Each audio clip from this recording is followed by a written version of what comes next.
আসসালামু আলাইকুম। ওয়ালাইকুম আসসালাম। দাদা আপনার সামনে যে গাজর দেখতেছে এটা কি কোম্পানির গাজর লাগাইছেন? এটা সাকাতা কোম্পানি গাজর। সাকাতা কোম্পানির নাম ভ্যারাইটির নামটা কি আছিল? এটা তো আমি সঠিক কইলাম না। 042। 042। তো গাজরটা যে দেখতেছি তো কিরকম পাইছুন? গাজর তো মোটামুটি ভালোই দেখতেছে আল্লাহর রহমত।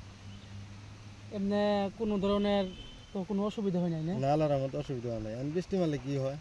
আহ, আর কি মাসে লাগাইছেন? এটা ফেব্রুয়ারি 10 তারিখ। ফেব্রুয়ারি 10 তারিখ, মানে আঙ্গরনো লেট সিজন। Late season. মানে লেট সিজনে কি আনের এই গাজাটা ডিমান্ড কি নিকা? এটা যে বৃষ্টি থেকে বাঁচে, বেশি ডান্ডি গুলো ভালো হয়। ডান্ডি, হুম। মেন ডান্ডির জন্য ডান্ডি। মার্কেটে ডিমান্ড। হুম। দাগি অল্প কম হয়।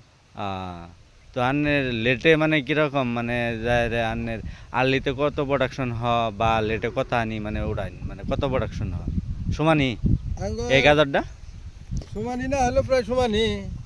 হুম, কিন্তু লেটের দামও বেশি দেয়। হ্যাঁ, দাম হলো বেশি পাওয়া যায়, ডিমান্ড থাকে। ডিমান্ড থাকে। হুম। কয় বিঘা করছুন? আমি করছি তো 3-4 বিঘা। মাত্র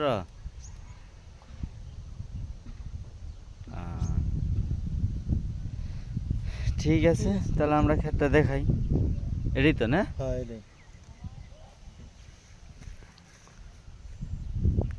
দেখেন ক্ষেত বড়ি আইস বাম্বার গাজর হবো।